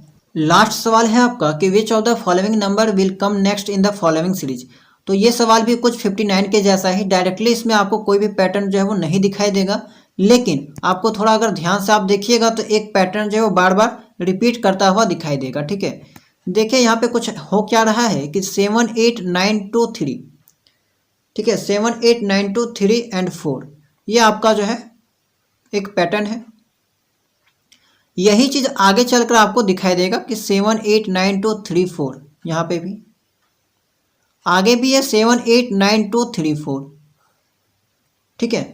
तो देखिए यहाँ पे हो क्या रहा है कि 7 8 9 2 3 4 है, यहाँ पे भी वही चीज़ लिख दिया गया, लेकिन यहाँ पे देख सकते हैं कि इससे पहले एक संख्या जोड़ा गया है 6 जो कि 7 से पहले आता है, इसके बाद भी एक संख्या जोड़ा गया है 5, ठीक है, जो कि 4 के बाद आता है। तो सेकेंड वाला केस में ये काम किया गया है कि एक एक संख्या जोड़ा गया है। फिर तीसरा वाला पैटर्न में क्या किया गया है कि जो जोड़े थे उस चीज़ को पूरा उठा लिया गया, 6 7 8 9 2 3 4 5, यहाँ पे देख सकते हैं 6 7 8 9 2 3 4 5। अब यहाँ पे भी एक संख्या आगे और एक संख्या पीछे जोड़ा गया है, ठीक है। यहाँ वाला पूरा उठाने के बाद इसके आगे 5 जोड़ा गया, इसके आगे जो वो 6 जोड़ा गया। अब आगे क्या होगा, देखिए इसके आगे क्या होगा, यहाँ जितना भी चीज़ जुड़ा इस सब को पूरा उठा लिया जाएगा, 5 से लेके यहाँ पे 6 तक उठा लिया जाएगा, एंड इससे आगे और पीछे भी एक संख्या जोड़ा जाएगा। तो इससे आगे जाहिर सी बात है 5 से कम था तो 5 से कम यहाँ पे 4 जोड़ा जाएगा, और बाद जो आखिरी नंबर आएगा वो यहाँ पे 7 जोड़ा जाएगा। तो 5 से पहले 4 आता है तो 4 यहाँ पे जोड़ा जाएगा, ठीक है। तो ऐसा पैटर्न यहाँ पे देखने को मिलता है, क्योंकि ऑफिशियल आंसर की में आपका 4 ही आंसर है, एंड इसी पैटर्न के अकॉर्डिंग आपको यहाँ पे 4 जो है वो देखने को मिल रहा है। तो आई होप कि आपको यहाँ पे जितने भी सवाल बताए गए वो सभी अच्छे से समझ में आए। अगर आपको नहीं समझ में आया है कोई सवाल तो आप कमेंट सेक्शन में जो है वो उसको पूछ सकते हैं, ठीक है। या फिर कोई डाउट है तो आप लोग कमेंट सेक्शन में बता सकते हैं, ठीक है। तो पहला प्रश्न है आपका कि what type of evolution identifies learning deficiency and difficulties of the learners, यानी कि किस प्रकार का मूल्यांकन शिक्षार्थियों के सीखने की कमियों और कठिनाइयों की पहचान करता है, ठीक है। तो देखिए अभी आप लोग नए स्टूडेंट्स होंगे तो आपको ये सब्जेक्ट जो है वो बिल्कुल नया लगने वाला है। तो एक बात मैं आपको पहले बता देता हूँ कि आपको जो कुछ भी चीज़ें सोचनी है वो आपका पॉजिटिव वे में सोचनी है, ठीक है। ऐसा चीज़ सोचना है जो स्टूडेंट्स के लिए आपका बेहतर होगा, पॉजिटिव होगा। नेगेटिव पॉइंट ऑफ व्यू से आपको जवाब नहीं देना है, ठीक है। बहुत सारा प्रश्न आपको ऐसा देखने को मिलेगा जो लॉजिक पे आधारित होगा, आपको बस पॉजिटिव पॉइंट पकड़ के जो है वो यहाँ पे चलना है, ठीक है। तो देखिए किस प्रकार का मूल्यांकन शिक्षार्थियों के सीखने की कमियों और कठिनाइयों की पहचान करता है। तो आपको मूल्यांकन के बारे में पता होना चाहिए, जिसको हम लोग असेसमेंट कहते हैं। तो देखिए किसी के बारे में जानकारी इकट्ठा करने की जो प्रक्रिया होती है उसको हम लोग यहाँ पे आकलन नाम देते हैं, असेसमेंट नाम देते हैं, ठीक है। तो जनरली जो असेसमेंट होता है वो आपका दो टाइप्स का होता है, एक समेटिव, एक होता है कंटिन्यूअस। इसका दूसरा नाम अगर बात करें तो फॉर्मेटिव असेसमेंट, ठीक है। आपने स्कूल में पढ़ाई के दौरान देखा होगा कि FA1 का एग्जाम होता है, FA2 का एग्जाम होता है, FA3 का होता है, FA4 का होता है, एंड बीच बीच में आपका कभी कभी SA1 का होता है, एंड फाइनल में आपका SA2 का होता है। तो आपने देखा होगा SA1 SA2। अब तो ये गवर्नमेंट स्कूल में भी इस टाइप का एग्जाम लिया जाता है, ठीक है। तो असेसमेंट जनरली जो होता है दो टाइप्स का होता है, लेकिन एक अलग से आपका डायग्नोस्टिक असेसमेंट भी होता है। तो सबसे पहले हम आपको बता देते हैं कि फॉर्मेटिव असेसमेंट क्या होता है, समेटिव असेसमेंट क्या होता है, ठीक है। तो देखिए जब असेसमेंट आपका पढ़ाने के दौरान किया जाता है, पढ़ाने के दौरान आपका जैसे टेस्ट वगैरह लिया जाता है, तो वो सब आपका फॉर्मेटिव असेसमेंट है, ठीक है। एंड ये स्टूडेंट्स के बारे में जानने के लिए एक बेस्ट तरीका होता है। सेकेंड अगर हम बात करें समेटिव असेसमेंट्स के बारे में, तो साल के ये अंत में लिया जाता है। आपको पता होगा कि जब सारा सिलेबस कंप्लीट हो जाता है तो साल के अंत में ये असेसमेंट आपका लिया जाता है, एंड इसको यहाँ पे समेटिव असेसमेंट नाम देंगे। डायग्नोस्टिक असेसमेंट क्या होता है, जब किसी प्रकार के यहाँ पे कमी का पहचान या फिर किसी प्रकार की कठिनाई की पहचान करने के लिए हम लोग यहाँ पे स्टूडेंट्स का कमजोरी पहचानना है, उसके ज्ञान कौशल की क्षमता को पहचानना है, तो हम लोग यहाँ पे क्या करेंगे, डायग्नोस्टिक असेसमेंट, यानी कि जिसको शुद्ध हिंदी में निदानात्मक मूल्यांकन कहा जाता है, निदानात्मक मूल्यांकन, है ना। तो इस चीज़ को आप ध्यान में रखिएगा। निदानात्मक मूल्यांकन क्या है कि यह छात्रों को ज्ञान कौशल, कमजोरी और ताकतों का आकलन करने के तरीका होता है, ठीक है। ये आपका डायग्नोस्टिक के बारे में। योगात्मक समझ में आ गया कि साल के अंत में लिया जाएगा। निरंतर लिया जाता है आपका फॉर्मेटिव असेसमेंट, यानी कि किसी चैप्टर का खत्म हो गया या फिर पढ़ाई के साथ साथ आपका लिया जाएगा, ठीक है। बीएड में जब आप जाइएगा तो आपको इस चीज़ के बारे में बहुत ही डिटेल से पढ़ना है, ठीक है। एंड सीटेट वगैरह के एग्जाम में भी आपको बहुत डिटेल से पढ़ना होता है। तो चूंकि अभी आपका एंट्रेंस एग्जाम है तो बस इतना जानकारी आपको पता होना चाहिए। आगे है आपका 62 में, विद्यार्थियों से सही प्रतिक्रियाओं और उचित व्यवहार को बढ़ाने के लिए निम्नलिखित में से किसका उपयोग किया जाना चाहिए। देखिए अभी जो कुछ देर पहले मैंने आपको बताया था कि आपको हमेशा पॉजिटिव रह के सोचना है, तो वो यहाँ पे आपका लागू होगा। देखिए स्टूडेंट के साथ अब कभी भी स्ट्रिक्टनेस वाला बिहेवियर नहीं करना है आपको, ना आपको वहाँ पे पनिशमेंट देना है, ना आपको वहाँ पे कभी उसको इग्नोर करना है। आप उसका यहाँ पे क्या कर सकते हैं, तारीफ कर सकते हैं। प्राइस जो है यहाँ पे आप कर सकते हैं, तारीफ यहाँ पे आपको करना होगा, ये आपका सही हो जाएगा। Which one of the following is not taken into considerations while preparing the blueprint for a test. Blueprint के बारे में आपको पता होगा, किताब के लास्ट में भी आपको देखने को मिलेगा, बहुत सारे बुक के लास्ट में दिया रहता था। आपने स्कूल के दौरान आपने देखा होगा कि किस टाइप का क्वेश्चन जो है वो सेट किया जाता है। तो ब्लूप्रिंट के दौरान क्या चीज़ पे ध्यान नहीं दिया जाता है, विषय पे, तो विषय पे तो ध्यान दिया जाता है, टॉपिक पे ध्यान देना बहुत ज़रूरी है। इंस्ट्रक्शनल ऑब्जेक्टिव पे भी, यानी कि उसका क्या उद्देश्य है, ये इस पे भी ध्यान देना चाहिए। फॉर्म ऑफ क्वेश्चन, प्रश्नों के प्रकार, इस पे भी आपका ध्यान देना चाहिए। टीचिंग टाइम, इस पे ध्यान नहीं दिया जाना चाहिए, क्योंकि ये आपका एक तरह का ब्लूप्रिंट क्या है, एक तरह से हम कह सकते हैं असेसमेंट लेने के लिए बनाया जाता है, तैयार किया जाता है क्वेश्चन पैटर्न वगैरह। तो यहाँ पे शिक्षण टाइम्स का कोई वैल्यू नहीं है, यहाँ पे कोई महत्व, यहाँ पे कह सकते हैं कि कोई बात यहाँ पे जो है इसका नहीं है। शिक्षण टाइम यानी कि टीचर जो आपको चीज़ें पढ़ा रहा है उसमें कितना टाइम लगाया जा रहा है, उस चीज़ से यहाँ पे ये शिक्षण टाइम रिलेटेड है, यानी कि टीचिंग टाइम जो है वो रिलेटेड है, पढ़ाने के दौरान जो समय लिया जाता है। आगे है आपका शैक्षिक संस्थानों के पाठ्यक्रम डैश या डैश पर आधारित होना चाहिए। देखिए कभी कभी सवाल आपको हिंदी और इंग्लिश दोनों में पढ़ना बेटर होता है, क्योंकि हिंदी में कुछ नाम आपको ऐसे दे रखे होते हैं जो आपको कंफ्यूज कर सकते हैं। बहुत से ऐसे स्टूडेंट्स होंगे जिनको ये प्रश्न पढ़ते ही कुछ ना समझ में आया होगा, लेकिन जैसे ही आप इसका इंग्लिश का क्वेश्चन देखोगे आपको समझ में आ जाएगा कि the curriculum of educational institute should be based on theory भी होना चाहिए, प्रैक्टिस भी होना चाहिए। ठीक है, both A and B correct हो जाएगा, दोनों पे आधारित आपका होना चाहिए। आगे है dash are the approaches to the study of leadership which emphasizes the personality of the leader, यानी कि डैश नेतृत्व के अध्ययन के दृष्टिकोण है जो नेता के व्यक्तित्व पर जोर देते हैं। तो जब आप लीडरशिप वाला चैप्टर पढ़ोगे तो वहाँ पे आपको कुछ थ्योरी पढ़ना है। ठीक है, जैसे कि यही कंटीजेंसी थ्योरी हो गया, group theory, trade theory, inspirational theory, तो ये सब कुछ थ्योरी है जिसके बारे में आपको यहाँ पे पढ़ना होता है। ठीक है, तो यहाँ पे अगर हम बात करें कि नेतृत्व के अध्ययन के दृष्टिकोण है जो नेता के व्यक्तित्व पर जोर देते हैं। ठीक है, तो विशिष्टता सिद्धांत यानी कि ट्रेड जो थ्योरी होती है वह लीडरशिप के उन दृष्टिकोण को इंडिकेट करता है जो नेता के व्यक्तित्व हो गया। ठीक है, नेता के व्यक्तित्व पर जोर देगा, इसके अलावा उसके गुण या फिर विशेषताओं पर जोर देता है। यह सिद्धांत का मानना है कि नेता बनने के लिए कुछ विशेष गुणों और लक्षणों की जो है वो आवश्यकता होती है। तो ये आपका यहाँ पे करेक्ट हो जाएगा। You want to ensure participation of more student in class. Which of the following method of teaching would you adopt? आप कक्षा में अधिक छात्रों की भागीदारी सुनिश्चित करना चाहते हैं, आप निम्नलिखित में से किस शिक्षण पद्धति को अपनाएंगे। ठीक है, कहने का मतलब है कि आप चाहते हैं कि कक्षा में ज़्यादा से ज़्यादा स्टूडेंट जो है वो आए, ज़्यादा से ज़्यादा स्टूडेंट्स पार्टिसिपेट करें, तो आप इनमें से कौन से मेथड को अपनाएंगे। तो डिमॉन्स्ट्रेशन करेंगे, किसी चीज़ को प्रदर्शन जैसे प्रैक्टिकल वगैरह करवा के, है ना।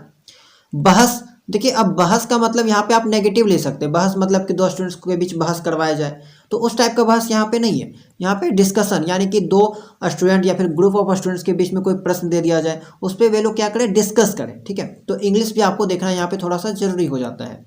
सस्वर पाठ, रोल प्ले, तो अगर एक्चुअल में देखा जाए तो यहाँ पे सभी ऑप्शन बिल्कुल सही है, लेकिन यहाँ पे आपको टीचिंग एप्टीट्यूड एक ऐसा सब्जेक्ट है, ठीक है, जहाँ पे आपको वन ऑफ द बेस्ट चुनना होता है, यानी कि इन चारों में सबसे बेहतर कौन सा आपका जवाब हो सकता है। तो यहाँ पे सबसे बेहतर जवाब आपका जो डिस्कशन हो सकता है। ठीक है, बहस, अगर आप दो स्टूडेंट्स या फिर ग्रुप ऑफ स्टूडेंट्स जो है आपकी क्लास में, उनके बीच अगर डिस्कशन करवाते हैं, किसी टॉपिक को दे देते हैं, तो वहाँ पे आप जो है वो देखिएगा कि एक से एक स्टूडेंट आएंगे, अपना डिस्कशन जो है वो करेंगे, अपना राय जो है वहाँ पे ओपिनियन वगैरह देंगे। इससे उनका रचनात्मक जो शक्ति है, क्रिएटिविटी है, वो यहाँ पे उसमें बढ़ोतरी देखने को मिलती है। ठीक है, उनका यहाँ पे क्रिएटिविटी देखने को मिल सकता है। आगे देखें तो यहाँ पे है डैश वह प्रक्रिया है जिसमें आप विभिन्न विशिष्ट स्थितियों में सामान्य पहलुओं या बुनियादी संबंधों की पहचान करते हैं। ठीक है, dash is the process in which you identify the common aspects और basic relationships in a variety of specific situation. तो जनरलाइजेशन, सामान्यीकरण यहाँ पे आपका बिल्कुल सही हो जाएगा। सामान्यीकरण वह प्रक्रिया होता है जिसमें आप विभिन्न विशिष्ट स्थितियों में सामान्य पहलुओं या फिर बुनियादी संबंधों की पहचान जो है यहाँ पे करते हैं। ये आपका बिल्कुल सही हो जाएगा। अगला है, यदि आप बच्चों में निरीक्षण करने की क्षमता में सुधार करना चाहते हैं तो आप निम्न में से किसकी सिफारिश करेंगे। If you want to improve the ability to observe in children, observe करना, ऑब्जर्व का मतलब आपको पता होना चाहिए। देखिए अगर आप जैसे कि कुछ चीज़ों को देखते हैं, ठीक है, तो अगर आप अपने सेंस ऑर्गन के द्वारा उसे फील करते हैं या फिर देखते, यहाँ पे ऑब्जर्व का मतलब होता है कि प्रत्यक्ष अवलोकन, है ना, प्रत्यक्ष अवलोकन यानी जो चीज़ें आपको दिखाई दे रही है। तो अगर ये चीज़ आप बच्चों में डेवलप करना चाहते हैं तो कैसे कीजिएगा, विषय में रुचि पैदा करना, अनुभवों के लिए एक रूपरेखा विकसित करना, इंद्रियों को तेज करना, मानसिक संकायों को प्रशिक्षण करना। तो आपका हो जाएगा शार्पनिंग द सेंस, सेंस यानी कि इंद्रियों को तेज करके आप जो है वो ऑब्जर्वेशन जो कैपेसिटी है उसको बढ़ा सकते हैं। किसी चीज़ का ऑब्जर्व कैसे किया जाता है, तो किसी भी चीज़ का ऑब्जर्व जो है वो आपका सेंस ऑर्गन्स के द्वारा ही किया जाता है। या तो आप उसको आँखों से देखकर अनुमान लगा सकते हैं, नाक के द्वारा सूंघ के आप उसको पता लगा सकते हैं। ठीक है, तो ये सब सेंस ऑर्गन है, या फिर टेस्ट करके भी पता लगा सकते हैं। तो ये सब आपका ऑब्जर्व करने का एक तरीका है। तो आप क्या कर सकते हैं, इंद्रियों को तेज कर सकते हैं। ठीक है, सेंसेस जो है उसको यहाँ पे आप तेज कर सकते हैं, सेंस ऑर्गन्स। आगे है आपका डैश, अच्छा डैश देश में शिक्षक शिक्षा प्रणाली के नियोजित और समन्वित विकास में शामिल शीर्ष संस्था है। देखिए शिक्षक के बारे में बात की गई है, शिक्षक यानी कि टीचर के एजुकेशन सिस्टम के बारे में।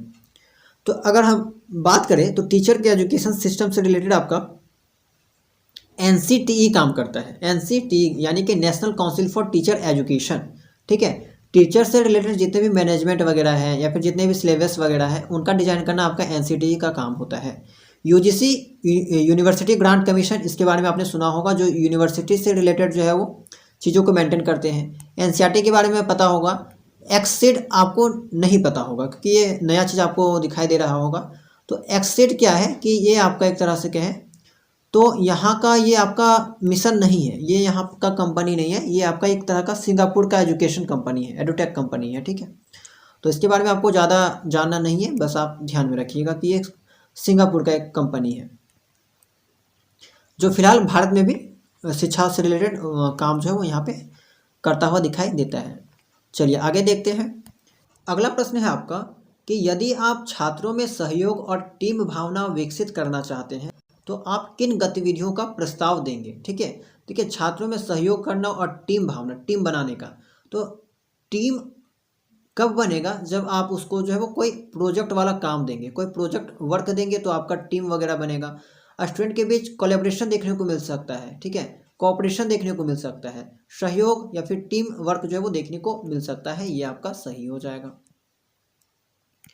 71 है आपका, आप एक ऐसे शिक्षक से मिलते हैं जो मानता है कि छात्र स्वाभाविक रूप से जिज्ञासु होते हैं और सीखने को प्रोत्साहित करने का सबसे अच्छा तरीका स्वयं की खोज की प्रक्रिया के माध्यम से होता है। ऐसे छात्रों को सीखने के लिए डेस्क को प्रोत्साहित करने की अत्यधिक संभावना है।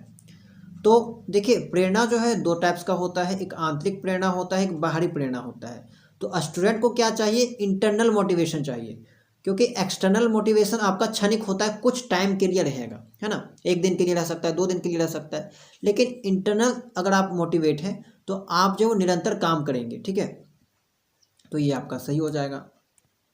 बच्चे सक्रिय रूप से दुनिया की अपनी समझ का निर्माण करते हैं, यह कथन किसका श्रेय दिया जाता है। तो ये एक फैक्चुअल टाइप का प्रश्न है एंड ये बात आपका पियाजे के सिद्धांत के द्वारा किया गया था, ठीक है। पियाजे ने एक सिद्धांत दिया था, ये आपका बीएड सेमेस्टर 1 में डिटेल से पढ़ना है, ठीक है। तो फिलहाल याद रखिए कि इनका कहना था कि बच्चे जो है वो सक्रिय रूप से दुनिया को अपनी समझ का निर्माण करते हैं। 73 का है कि एक बच्चा खिलौने को तोड़ता है और उनके घटकों का पता लगाने के लिए उन्हें अलग करता है, आप क्या करेंगे। बच्चे को खिलौने से कभी ना खेलने दें, हमेशा कड़ी नज़र रखें, उनके जिज्ञासु स्वभाव को प्रोत्साहित करें और उनकी ऊर्जा को दिशा दें, उसे समझाएं कि खिलौने को तोड़ना नहीं चाहिए। तो यहाँ पे भी आपको पॉजिटिव दृष्टिकोण से सोचना है, तो उनको यहाँ पे क्या करना है कि उनके जिज्ञासु स्वभाव को यहाँ पे प्रोत्साहित आपको करना है, ठीक है, एंड उनकी ऊर्जा को दिशा देना है, ये आपका बिल्कुल सही हो जाएगा। 74 है आपका, व्यक्ति अपनी गलतियों से सीखता है, यह कथन किस अधिगम सिद्धांत पर आधारित है। तो ये भी आपका बीएड में पढ़ना होता है, बीएड सेकेंड सेमेस्टर का एक टॉपिक है जो कि ट्रायल एंड एरर मेथड, ये आपका बिल्कुल सही हो जाएगा, परीक्षण और त्रुटि विधि, ठीक है। एंड ये जो सिद्धांत है वो आपका थॉर्नडाइक के द्वारा दिया गया था। हालांकि जब मैं क्लास इसका लूँगा टीचिंग एप्टीट्यूड का, तो आपको इसके बारे में जो है वो थोड़ी थोड़ी जानकारी जो है वो ज़रूर दूंगा, ताकि आपके एग्जाम में कोई भी प्रश्न आए तो आप आसानी से जो है उसको सॉल्व कर सकते हैं। यहाँ पे जितने भी प्रश्न अगर इन टॉपिक से पूछा जाता है तो वो बस ऊपर वाला सवाल पूछा गया है, बहुत ही आसान है, ठीक है। एंड ये चीज़ आपका तब पता चलेगा जब आप ये चीज़ बीएड में पढ़ेंगे, ठीक है। ज़्यादा डीपली जो प्रश्न यहाँ पे नहीं पूछा जाता है एंट्रेंस एग्जाम में। आगे है आपका, निम्नलिखित में कौन सा शैक्षिक क्षेत्र में निर्माणात्मक मूल्यांकन का उपकरण नहीं है। Which of the following is not the tool for formative assessment in scholastic domain, ठीक है। तो अगर आप यहाँ पे फॉर्मेटिव असेसमेंट लेना चाहते हैं, करना चाहते हैं, तो इनमें से कौन सा उसका जो टूल है वो नहीं है, तत्व जो है वो नहीं है, उपकरण नहीं है। तो यहाँ पे जो आपका राइट आंसर हो जाएगा वो एमसीक्यू। देखिए, एमसीक्यू के द्वारा जो है वो आप बच्चों का यहाँ पे फॉर्मेटिव असेसमेंट सही से नहीं ले सकते हैं, ठीक है। परियोजना कार्य कर सकते हैं, ऑरल क्वेश्चन आप पूछ सकते हैं, कन्वर्सेशन कर सकते हैं, ठीक है। तो बहु एमसीक्यू के द्वारा जो है वो किसी भी बच्चों का यहाँ पे आप कह सकते हैं कि उनका स्कॉलस्टिक जो है डोमेन का यहाँ पे फॉर्मेटिव असेसमेंट नहीं लिया जा सकता है ना। तो ये आपका यहाँ पे सही हो जाएगा। आगे है आपका, कल्पना कीजिए कि आप एक ऐसे शैक्षणिक संस्थान में काम कर रहे हैं जहां लोगों की स्थिति समान है। इस तरह के संदर्भ में संचार की कौन सी विधि सबसे उपयुक्त और सामान्य रूप से नियोजित है। तो आपका हॉरिजॉन्टल कम्युनिकेशन, सबको अगर समान माना जाता है तो वहाँ पे हॉरिजॉन्टल की बात आती है, हॉरिजॉन्टल कम्युनिकेशन यहाँ पे बिल्कुल सही हो जाएगा। वहीं अगर असमान होता तो ये आपका वर्टिकल में आ जाता। आगे है आपका, एक कक्षा में छात्रों को संबोधित करते समय शिक्षक द्वारा ध्यान में रखे जाने वाले महत्वपूर्ण तत्व की पहचान करें। ठीक है, तो देखिए जब टीचर जो है किसी बच्चा को या फिर कक्षा में संबोधित करता है, ठीक है, तो उन्हें आवाज़ के बारे में ध्यान रखना होता है, वॉइस मॉड्यूलेशन के बारे में, कि उनकी आवाज़ जो स्पष्ट है, सभी बच्चों तक पहुंच रही है। अब यहाँ पे आसन से कोई मतलब नहीं है, ठीक है, आसन का यहाँ पे कोई मतलब नहीं हो जाता है। निकटता से बचना ये भी यहाँ पे बेसिक नहीं है। तो यहाँ पे आपका जो one of the best option कह सकते हैं तो आवाज़ मॉड्यूलन यहाँ पे सही हो जाएगा, voice modulation.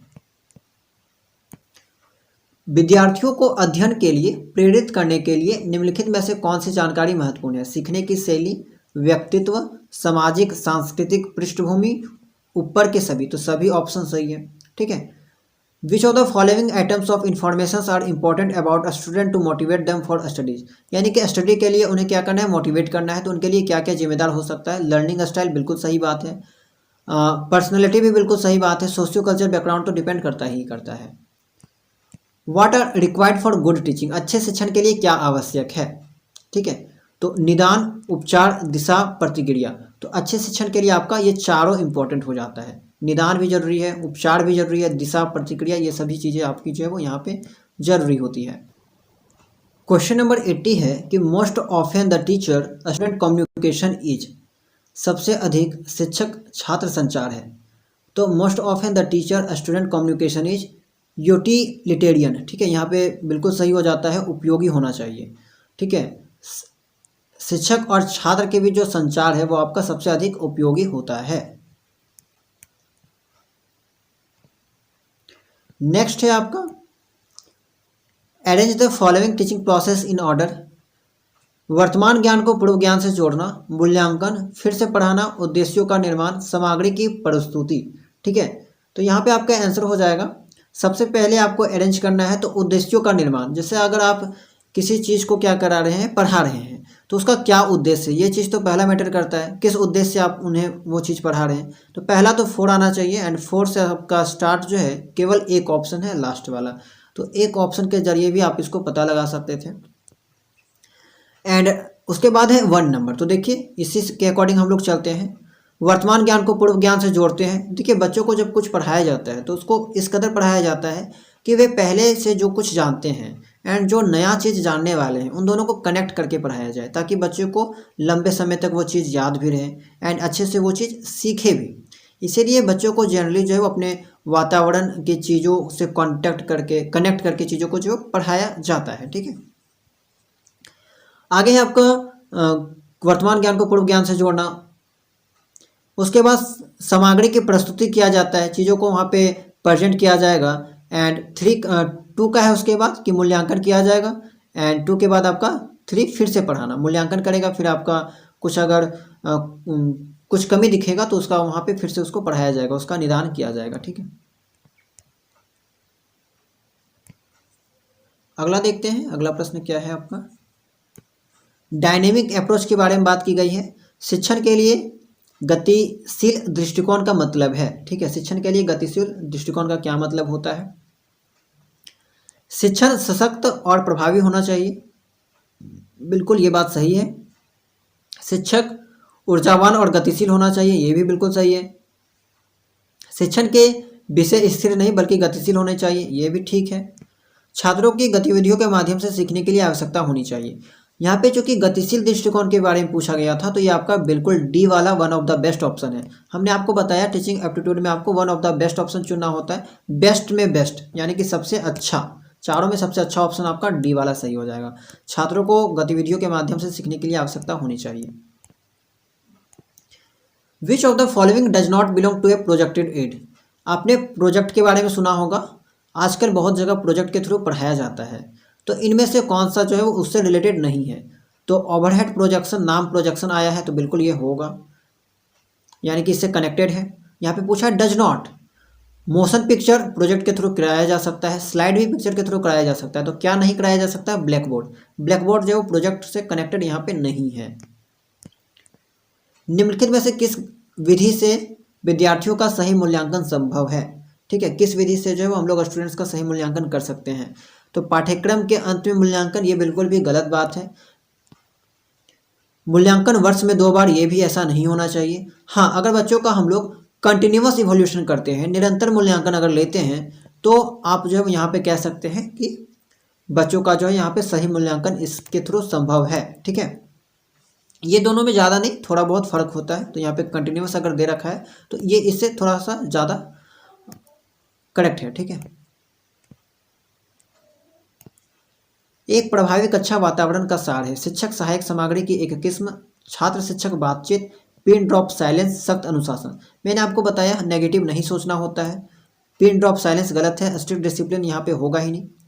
A variety of teaching ads, and यहाँ पे है आपका लाइवली स्टूडेंट टीचर इंटरेक्शन, ये बिल्कुल सही हो जाएगा। स्टूडेंट टीचर इंटरेक्शन जो है आपका एक इफेक्टिव क्लासरूम के लिए जरूरी है।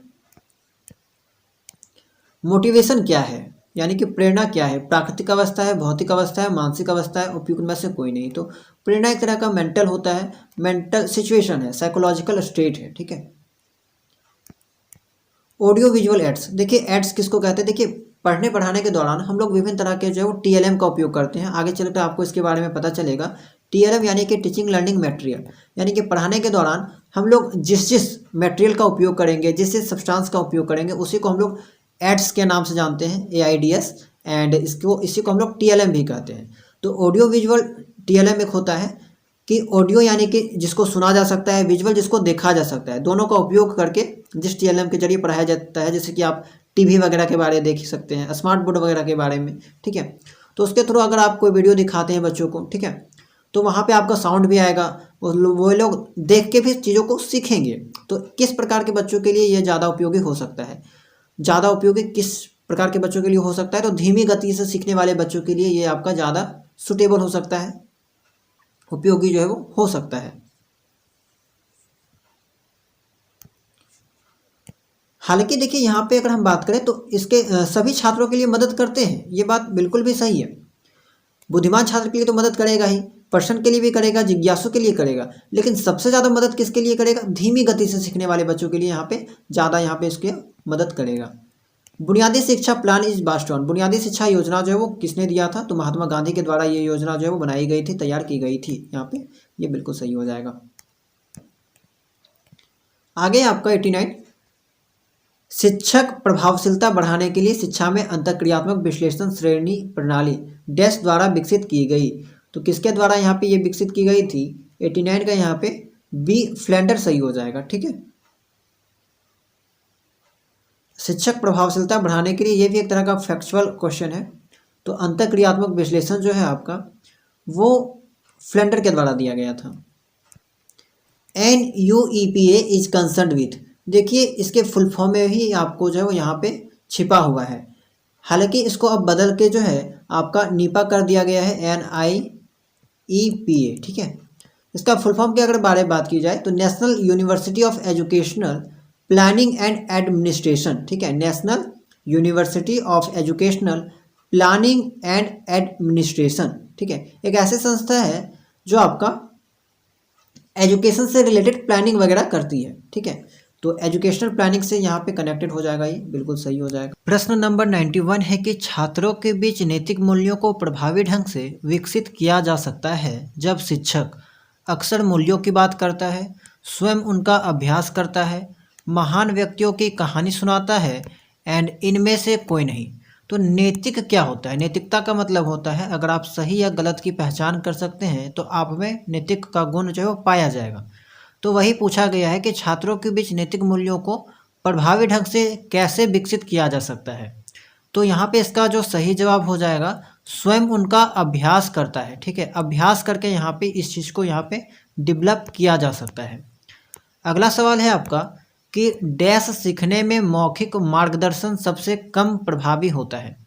देखिए अगर आप हिंदी के सवाल को पढ़ के जवाब देते हैं एंड अगर हिंदी के सवाल को समझ में नहीं आता है तो एक बार कोशिश कीजिएगा कि इंग्लिश वाले भी पढ़ लीजिएगा, क्योंकि यहाँ पे कुछ ऐसे वर्ड्स दे रखे होते हैं जो हिंदी में आपको नहीं समझ में आता है। तो verbal guidance is list effective in the learning of aptitudes, skill, attitudes, relationships.